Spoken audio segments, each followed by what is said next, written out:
Welcome everyone to Charts Free webinar series. Today we welcome Brett Coburn of ALSTON and Byrd, presenting on wage and hour issues related to tipped employees. Welcome, Brett. Thank you, Tara, and good afternoon or good morning to everybody, depending on where you are. I am Brett Coburn. I'm a partner with ALSTON and Byrd in Atlanta, Georgia. I have a broad-based employment practice that focuses on litigation, compliance issues, with a particular focus on wage and hour issues. And while I work with clients in all different industries, have a lot of experience working with clients in the restaurant industry and others in the hospitality industry. My contact info is there, and Tara will put my email in the chat. If you would like to reach out and get a copy of the PowerPoint, please feel free to do so.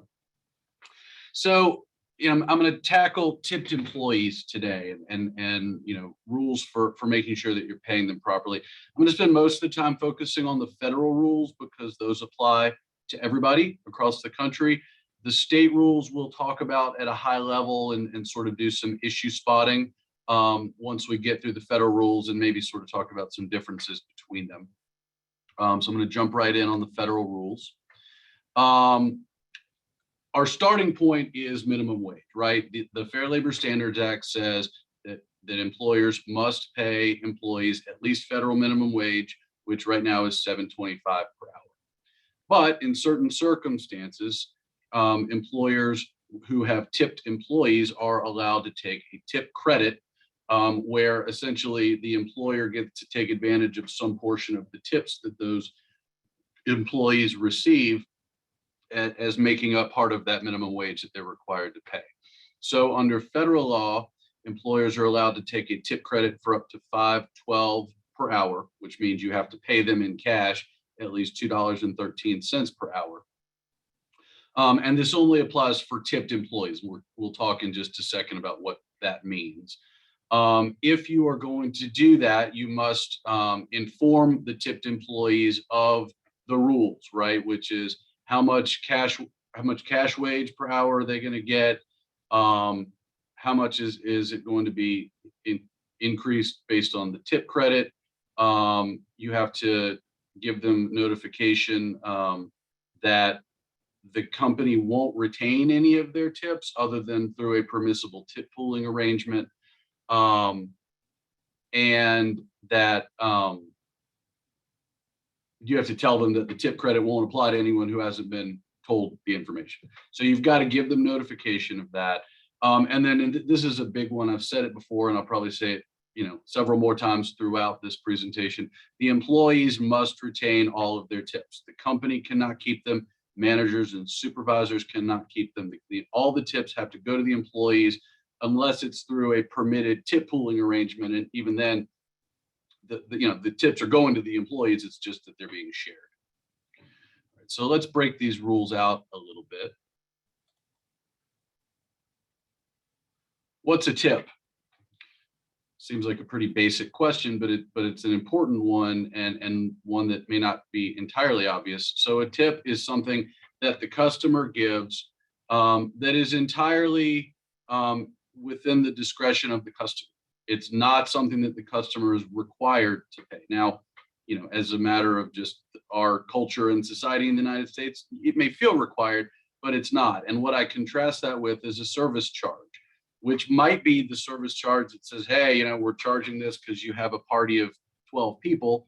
It might be a service charge. It's just, in connection with an event.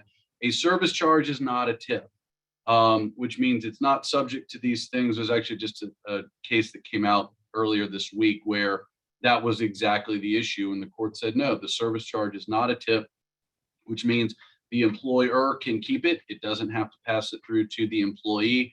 So, you need to be thoughtful if you're using service charges about how you're communicating those to customers. Are you calling it a gratuity? Are you calling it a service charge? But be mindful of that.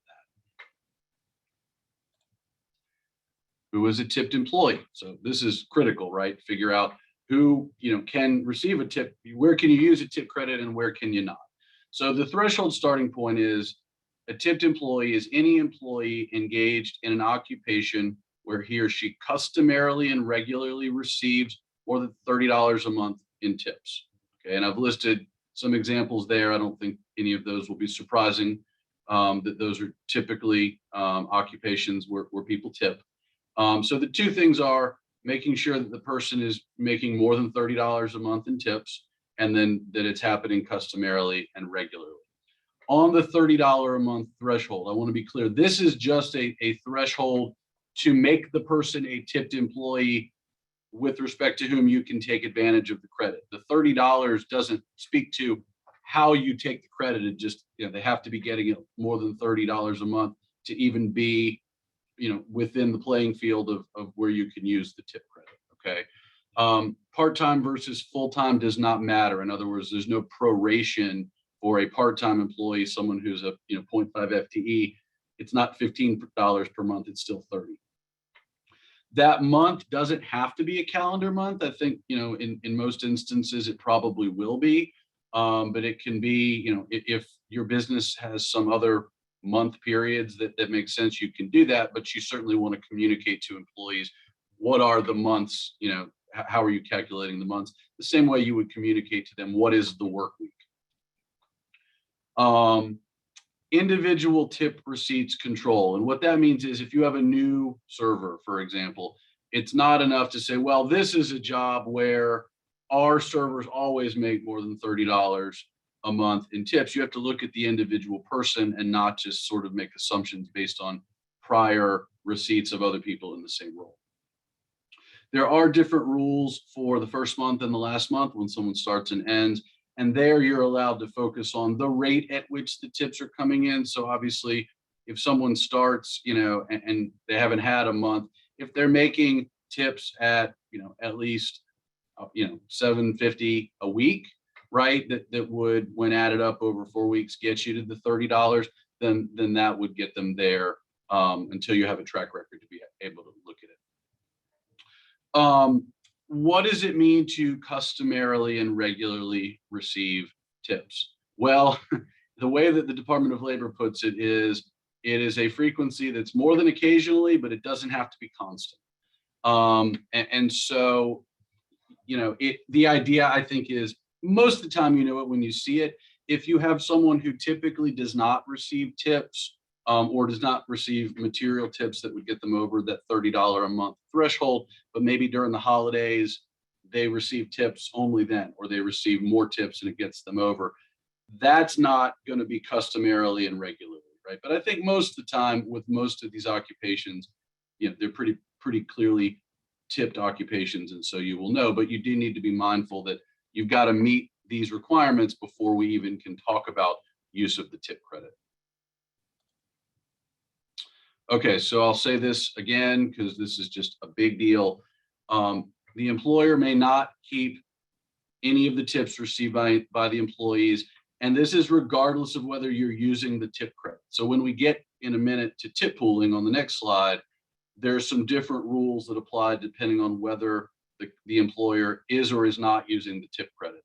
But when it comes to just, whether you can keep the tips, you cannot do it, okay? The company can't do it, obviously, but the more important part is that managers and supervisors cannot keep tips earned by employees, okay? What's a manager or supervisor?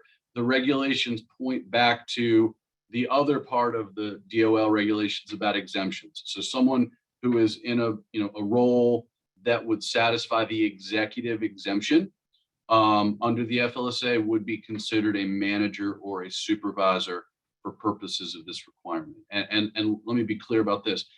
If a manager or supervisor earns a tip because that person directly and solely worked with, served a customer, that person can keep that tip, okay? But what you can't do is if you've got a regular server and then the manager or supervisor is helping them such that they're both kind of servicing the customer, you've got to leave those tips for the employee, not the manager or supervisor.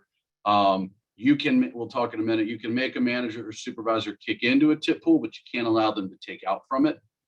So, if you're going to allow your managers or supervisors to keep tips ever, you must make sure that those are tips that they received from work that they did directly for the customer and solely, right? That there were no other people involved in the service that led to the tip. Okay.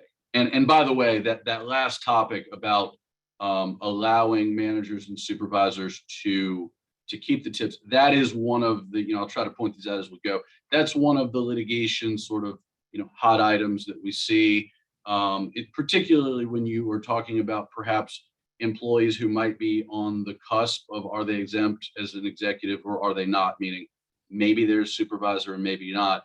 If you're not sure about that, you want to err on the side of caution and not allow those people to collect any of the tips that the regular servers are receiving. Okay, so tip pooling. So this is kind of gone back and forth. There's been changes in the law over the last 10 or so years, but the rule as it stands now, and things were sort of firmed up by some amendments that Congress passed back in 2018. Well, actually, before we get to tip pooling, which is kind of a required thing, employees can share tips, right? So if you have a waiter and the waiter shares his or her tips with the busser, right? That's fine. And for counting, when you're doing the math to figure out what amount of tips each of those people receive, you count the amount that each person actually put in their pocket. So if the server gets a $10 tip and gives $3 of that to the busser, the server made $7 in tip and the busser made $3. The thing that comes up much more though is not when there's voluntary sharing of tips, but when employers require that employees share tips through a tip pool. So you are allowed to do that. If you are taking the tip, so you're allowed to do it with other employees who are eligible to receive tips. If you're taking the tip credit, okay, the pool must be limited to those employees who customarily and regularly receive tips. In other words, if you're taking advantage of the tip credit, you cannot include people who work in the kitchen, cleaning staff, people like that in the tip pool. It can only be limited to those who are in a tipped occupation, as we've already discussed. And of course, you must notify the employees of any required contributions. It's all listed there, what you need to tell them.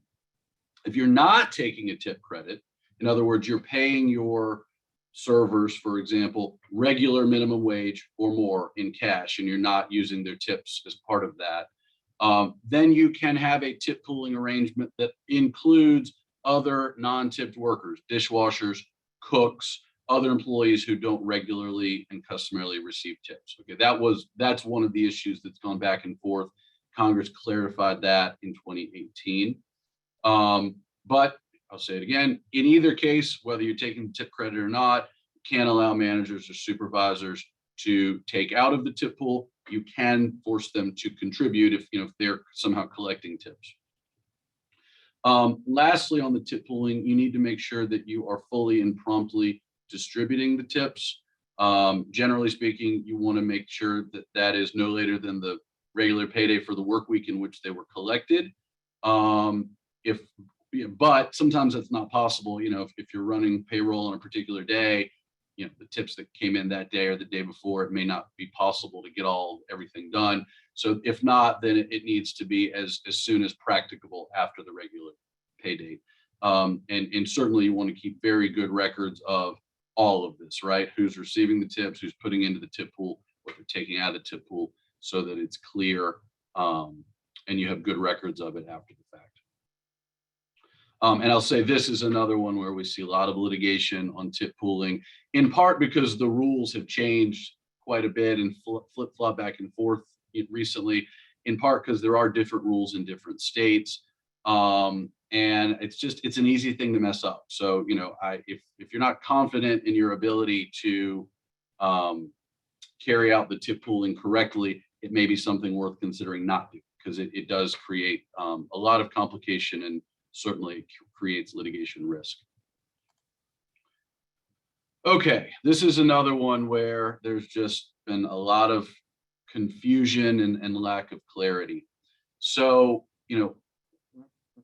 DOL talks about this as sort of dual jobs. I think about it more as situations where you have a tipped employee who is also doing non-tipped work. Okay. That might be someone who just literally wears two hats, right? The example in the regulations is a server who also is a maintenance worker.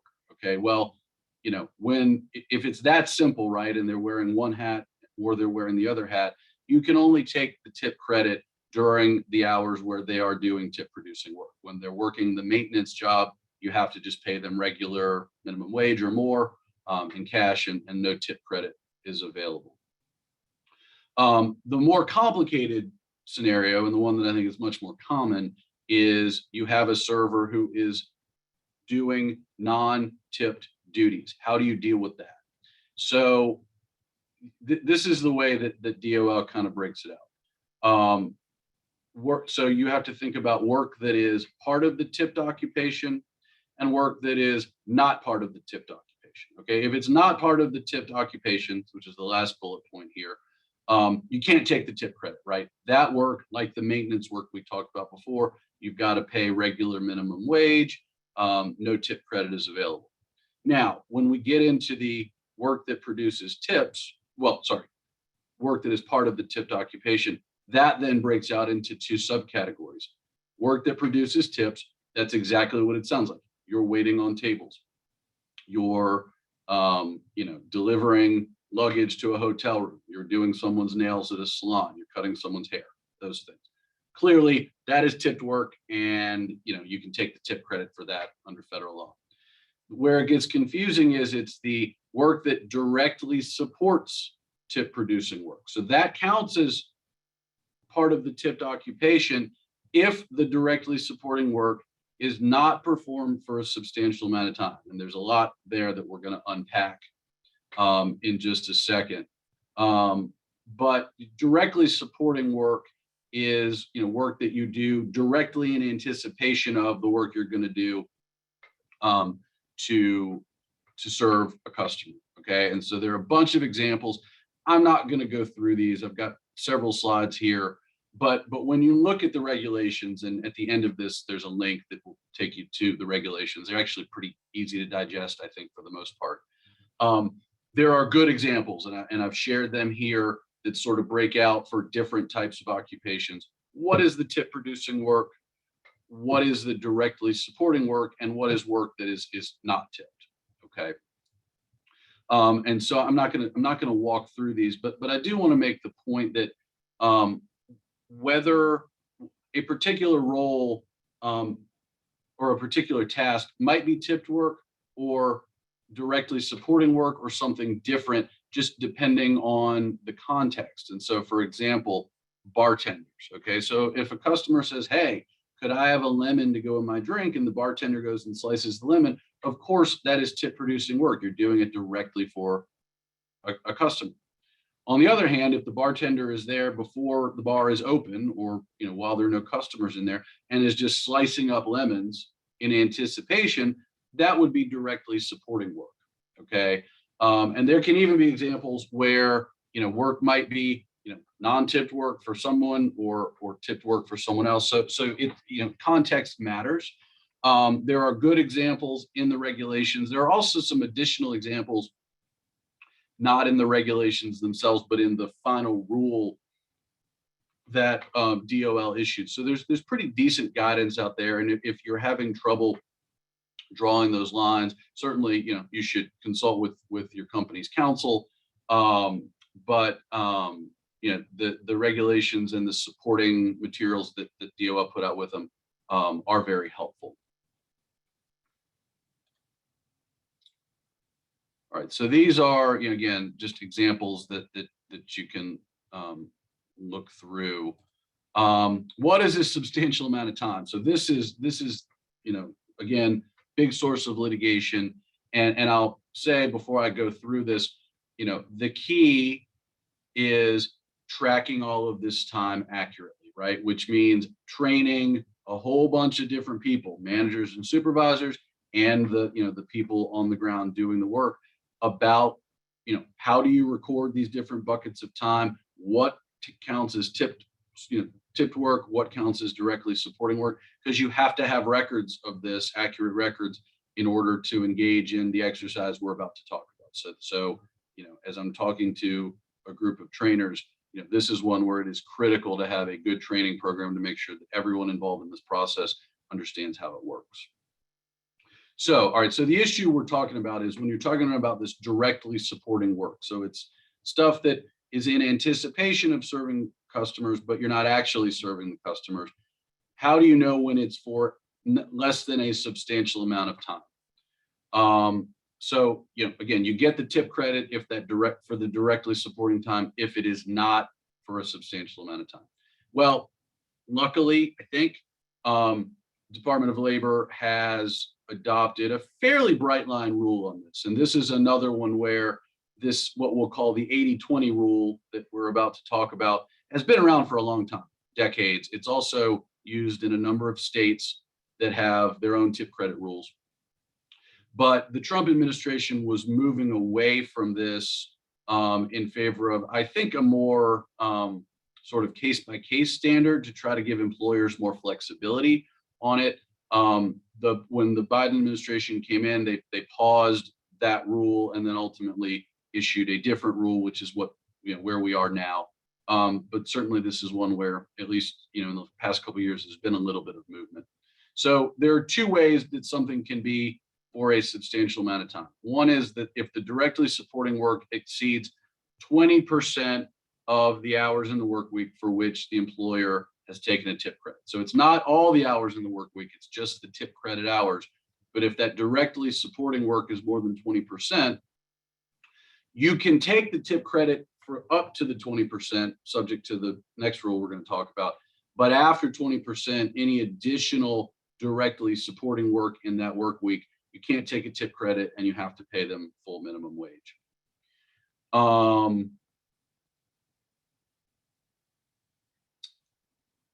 But then the other thing is, for any time of where you are not taking the tip credit, that doesn't count in, that's excluded when you're calculating the 20%.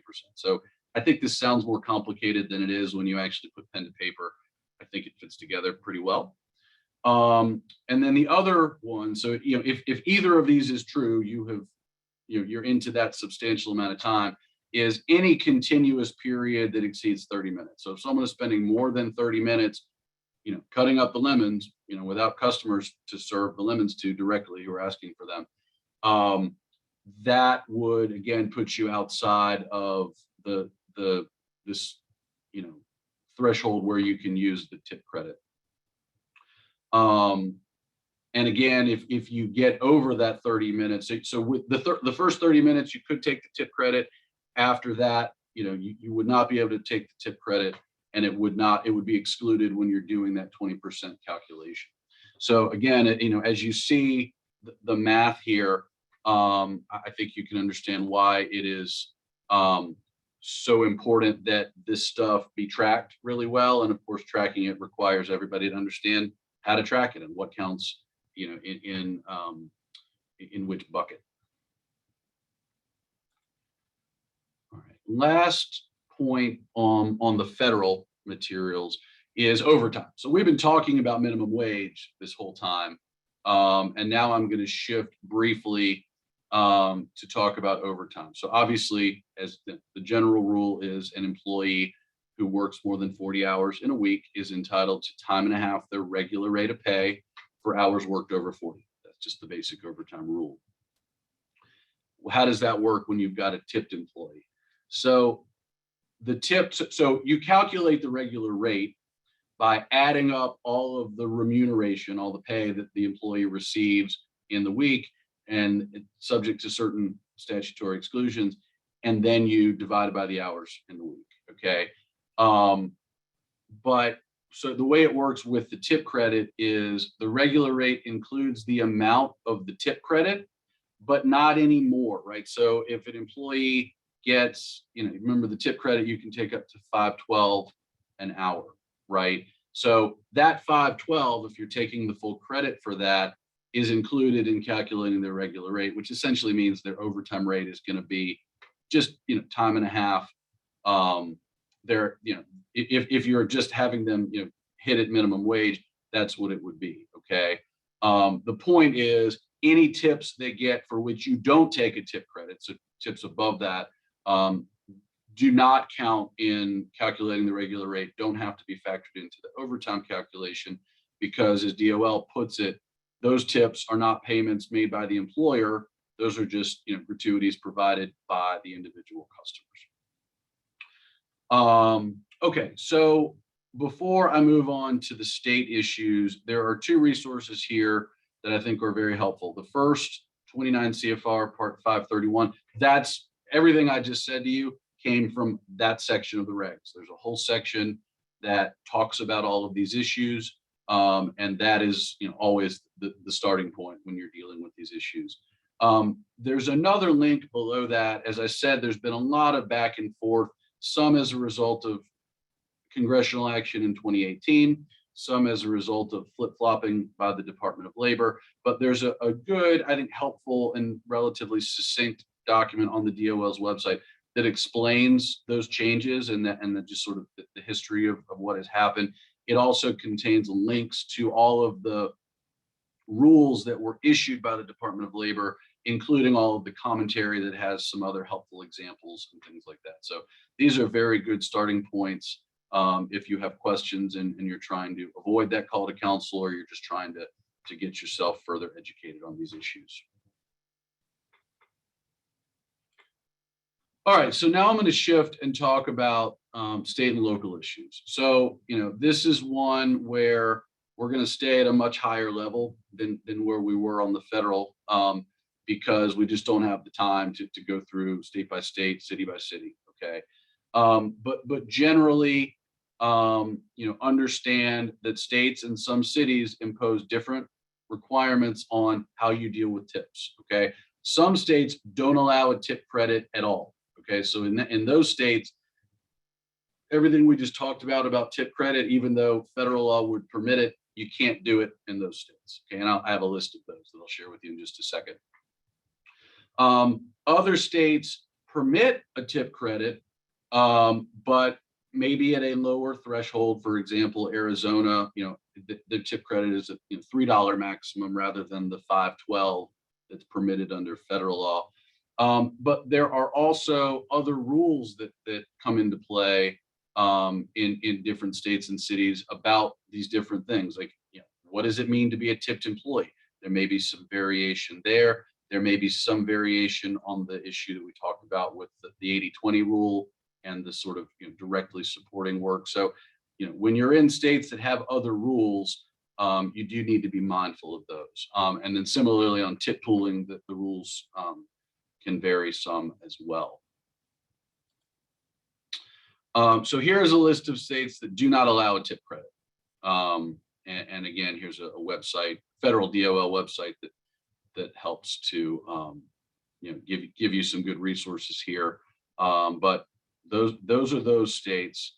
There's really not a whole lot to talk about with those states.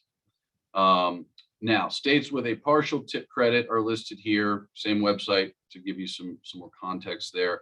And again, these are the states that something is different, right? It may be a lower tip credit threshold. There may be some other differences involved, but if you've got folks in these states or DC, you need to be mindful of that.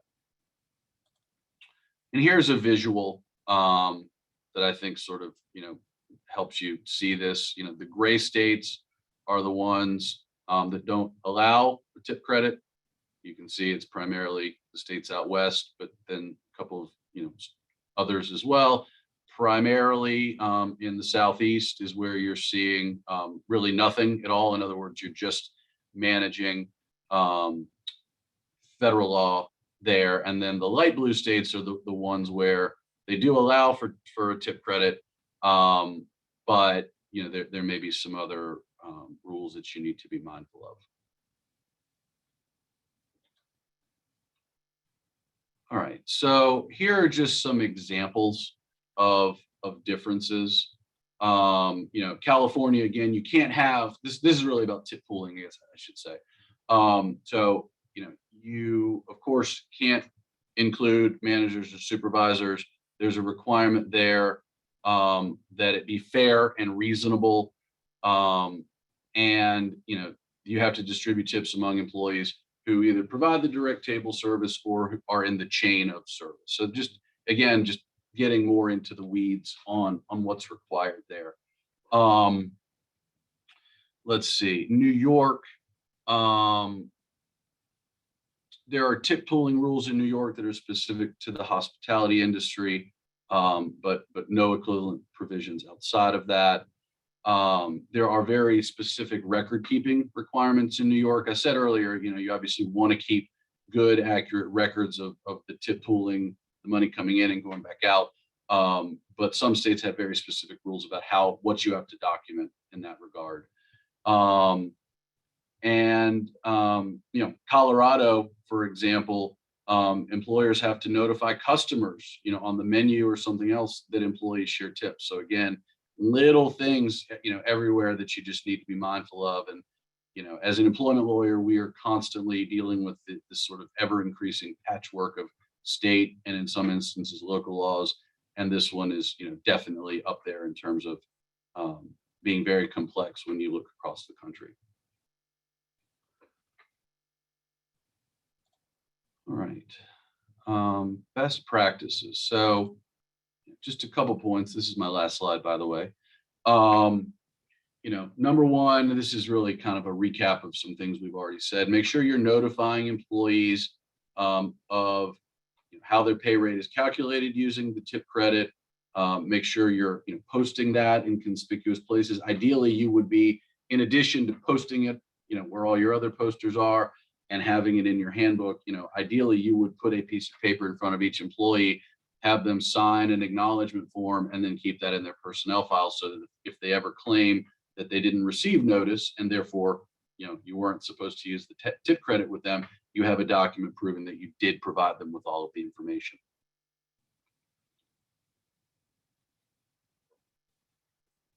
Number two, as we've talked about, it's really critical to make sure that work is being recorded properly, the different capacities, whether they're working on tip producing work, directly supporting work, non-tipped work, and just making sure that everyone, managers and employees, understand those buckets, understand how to track those buckets, and of course that the people on the back end in payroll or finance understand what all of that means in terms of how that feeds into the paychecks that ultimately go to the employees.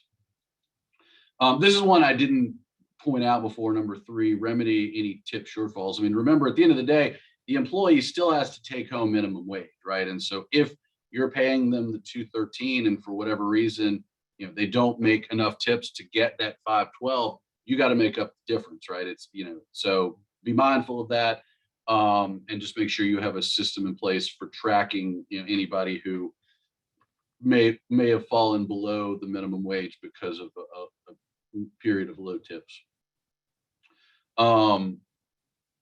Make sure that you are following state and local laws about tip credits. Obviously, we've gone through that at a high level, but it's just so important that you not rush forward and say, oh, now I understand the federal rules and I can just apply that. Doesn't work that way in a lot of states. So make sure you're getting good guidance from your own counsel about those issues. And I will say there are great resources out there, some that lawyers like me or firms pay for us to have access to. Others are just free and you can get them on the internet. But you're not going to have to reinvent the wheel on tracking down all these requirements. And presumably your counsel will be able to help you identify what the rules are in the jurisdictions where you have employees.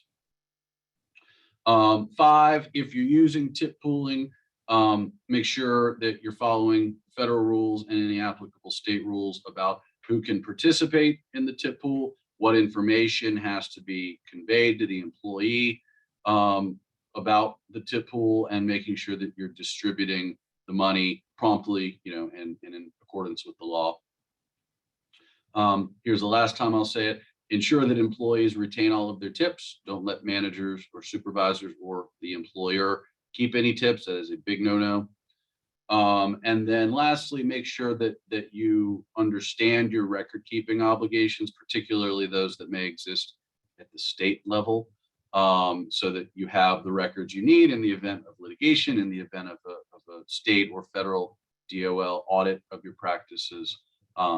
Just make sure that, if you're doing it right, make sure you're documenting that you do. And with that, I am concluded with what I actually have to say. So let's see, we've got a question here, and if others have questions that they'd like to post to the Q&A, please do. What if an employee does not have a table or bar guest for over 30 minutes? If no additional work is being performed, can the restaurant still take a tip credit? The answer is no. When you have, so that waiting time, it is going to be directly supporting time up to the 30 minutes, but then after the 30 minutes, you've hit that threshold that we talked about. So anytime after that is not going to be subject to a tip credit. The next question says, are there any differences or intricacies when the tips are coming in through a QSR as an option on the payment terminal versus tips for something like table service? That's a great question. I don't have a quick off the cuff answer. My guess is in a QSR setting, let me back up. In a table service setting, I think it's very likely that all of your servers are going to be tipped employees, right? They're going to be making the $30 a month in tips. So fine. In a QSR setting, I'm not sure how comfortable it will be to say that people are making the requisite amount of tips. I just don't know. But I definitely acknowledge that during the pandemic and as we move to credit cards, the ability to tip in a QSR setting has become a thing that maybe it didn't used to be a thing. But I think one, you're going to need to make sure that doubly sure that the employees are meeting the requirements for what it means to be a tipped employee, number one, and number two, making sure that you are matching up who got the tip, right? It's probably pretty easy. So that's my gut answer, but what I would say, and I know this is a lawyer thing to say, but I would definitely talk with your counsel about QSR tip credits, because it is just kind of a different animal, so to speak, because it's not, all you're doing is sort of taking their order. It's a little different than table service, and you just want to make sure that you're comfortable that the people are in the bucket where you're eligible to use the tip credit.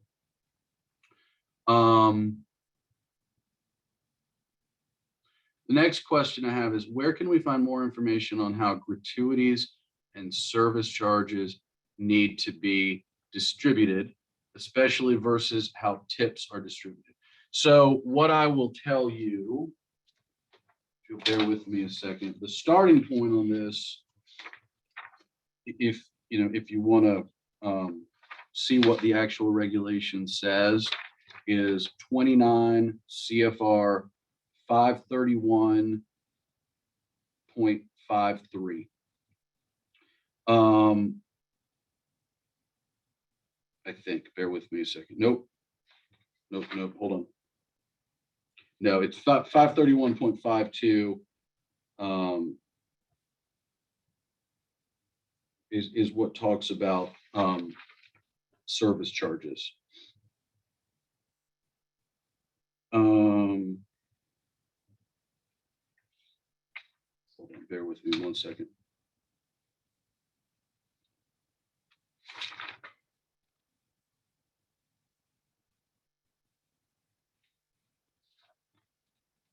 Nope, I'm wrong again. Here it is for sure. 29 CFR 531.55, it talks about examples of amounts not received as tips, and subsection A there talks about service charges. Okay, so that's the starting point. Beyond that, I'm not aware of a good resource that sort of breaks out what is a service charge versus what is a gratuity.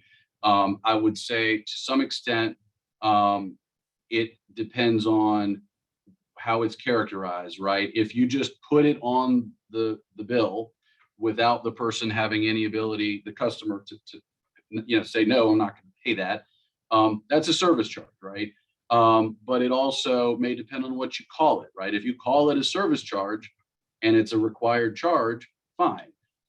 If you say, this is sort of our starting point gratuity, and for a table of 6 or more, which is very common, and you can add more on top of that, well, I'm not so sure about that one, because even though it's sort of required, it's in lieu of what would be a regular gratuity, right?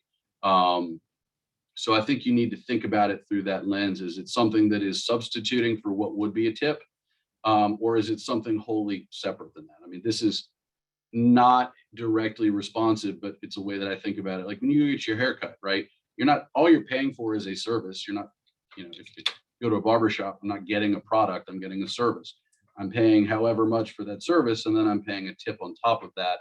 And so there's a service charge, which is the main thing I'm paying, and then there's the tip. So you just kind of have to, I think it's going to be pretty situation specific, but what you call it and how you characterize it to customers is also, I think, going to be important.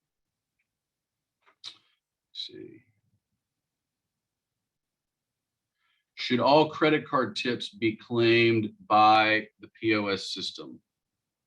I'm not sure that I understand that question. I mean, certainly if tips are being left on, through credit cards rather than in cash, you need to be accounting for them presumably through your POS system, but I'm not sure exactly what the question is. If there's more detail on that, and you'd like to post another question, would be happy to take that up further.